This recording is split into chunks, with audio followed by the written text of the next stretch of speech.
The Assembly will hear an address by His Excellency Robert Mugabe, President of the Republic of Zimbabwe, and I request protocol to escort His Excellency.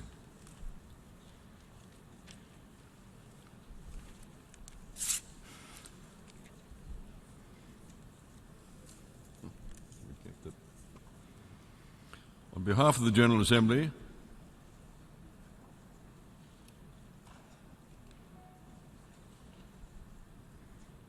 I have the honor to welcome to the United Nations His Excellency Robert Mugabe, President of the Republic of Zimbabwe, and I invite His Excellency to address the Assembly.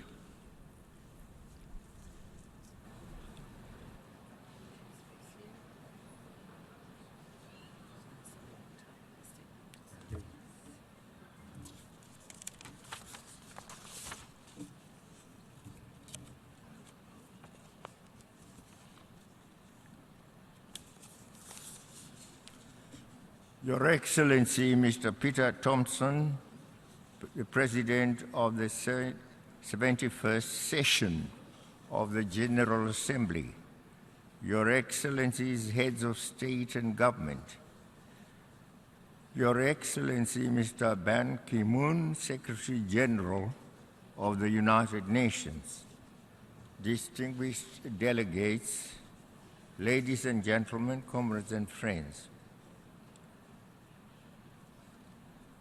Let me begin by congratulating you, Ambassador Thompson, on your election to the presidency of the 71st session of the United Nations General Assembly. I also extend our deep appreciation to your immediate predecessor, Mr. Morgens Liekenthoft, for his able stewardship of this Assembly during the 70th session. Mr. President, we all vividly recall the momentous occasion in September last year when we adopted the ambitious Sustainable Development Goals Agenda 2030. This Assembly provides us with a unique opportunity to review the measures we have taken thus far at both the international and national levels, in line with our commitment to global socio-economic transformation. We hope that this time around, this agenda will meet better fate. We are encouraged that since September last year,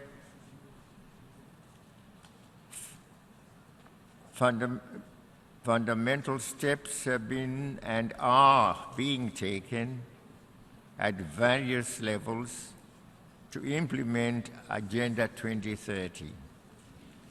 In this regard, we note the convening of the Global Infrastructure Forum in April this year, the convening of the Multi-Stakeholder Science, Technology and Innovation Forum in June, the launch of the Technology Facilitation Mechanism and the activation of it online platform. We also note the follow-up meetings pertaining to the development of concrete actions for the implementation of the Addis Ababa Action Agenda on financing and for development. These activities at the global level have been equally matched at the national level, with virtually all member states reporting preparations to implement this universal agenda. Mr. President, on our part, I'm happy to inform you that we have established national and multi-stakeholder and multi-sector structures to domesticate and implement the 2030 agenda. And we have done that in a coordinated and integrated manner with our National Development Program, the Zimbabwe Agenda for Sustainable Socio-Economic Transformation, in short, ZIMASET. Our task of domesticating Agenda 2030 has been made relatively less challenging in that the vision and aspirations of our national economic blueprint and the global agenda are basically the same.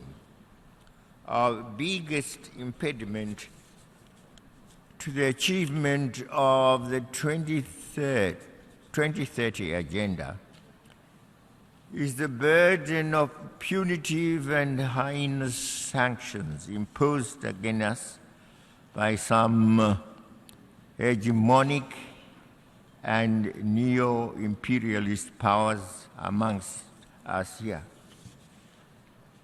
My country, Zimbabwe, is the innocent victim of their spiteful sanctions imposed by the United States and other Western powers. And these countries, for some 16 years now, have maintained the sanctions on us. As a country, we are being collectively punished for exercising the one primordial principle enshrined in the United Nations Charter, that of sovereign independence. We are being punished for doing what all other nations have done and do, still do, that is, possess, own their natural resources, and listen to the basic interests of their people. Those who have imposed these sanctions would rather have us pander to their interests at the expense of the basic needs of the majority of our people. As long as these economic and financial sanctions remain in place, Zimbabwe's capacity to fully and effectively implement Agenda 2030 will be deeply curtailed. I repeat my call to Britain, Europe, and the United States and their allies to remove the illegal and unjustified sanctions against my country and its people. Let us all be bound by our commitments to Agenda 2030, under which we agreed to eschew sanctions in favor of dialogue. Mr. President, this session of the General Assembly will elect the next Secretary General of our organization. We have witnessed commendable efforts aimed at making the selection process of the next Secretary General inclusive and transparent. The greater involvement of the General Assembly and therefore of the majority of our membership does not, however, mask the opaqueness of the process at the Security Council level. We expect the current experience to lead to a more inclusive and transparent process in the future. Mr. President, for over 20 years, many of us have come to this rostrum, pleading and demanding the reform of the Security Council. Today we are no closer to achieving that goal than we were 20 years ago. This is so in spite of the universal acknowledgement of the injustice, unfairness, and inappropriateness of the current composition of the Security Council.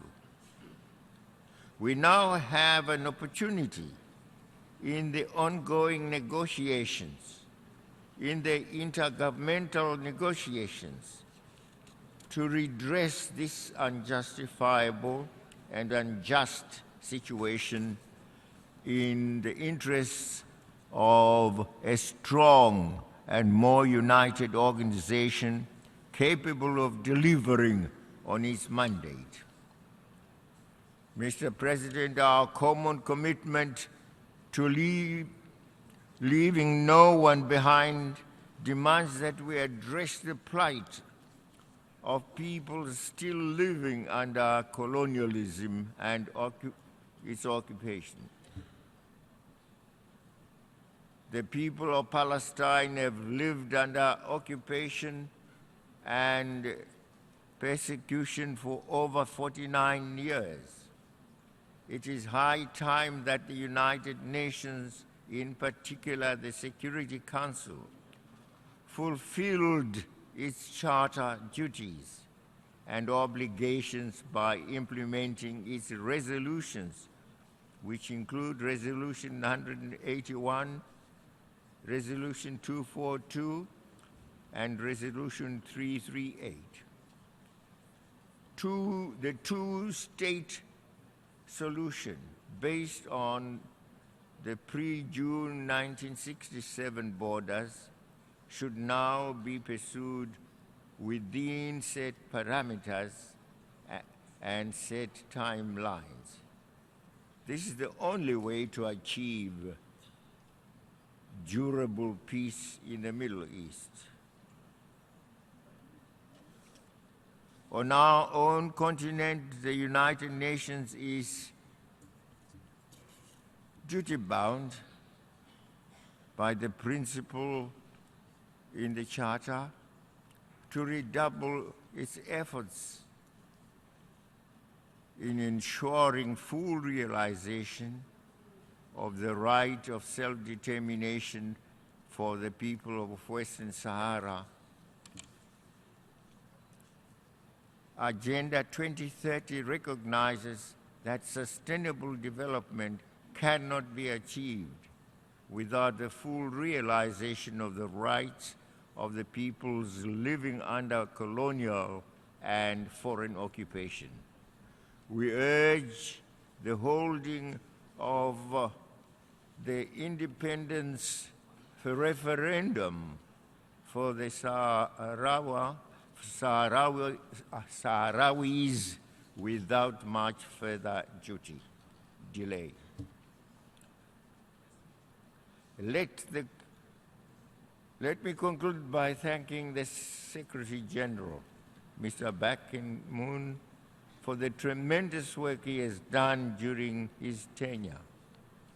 We have appreciated his presence at the African Union summits and his visits to Africa as clear testimony to his commitment to and partnership with Africa in advancing the cause of freedom, development, peace, and security. The security of our continent.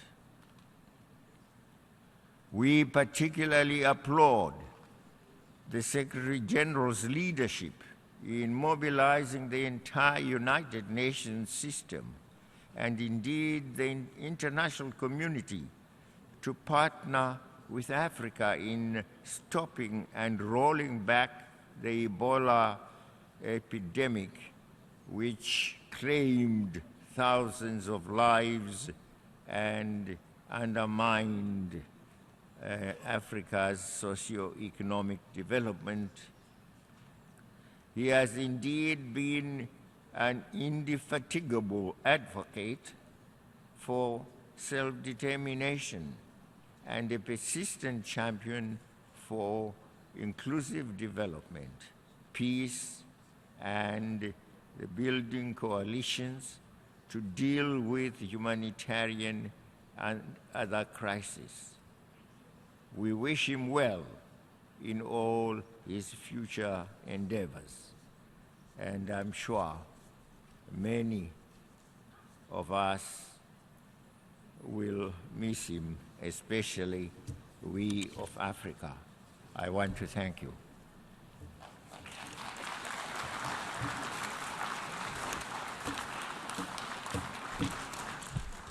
On behalf of the General Assembly, I wish to thank the President of the Republic of Zimbabwe for the statement just made. And may I request representatives to remain seated while we greet the President.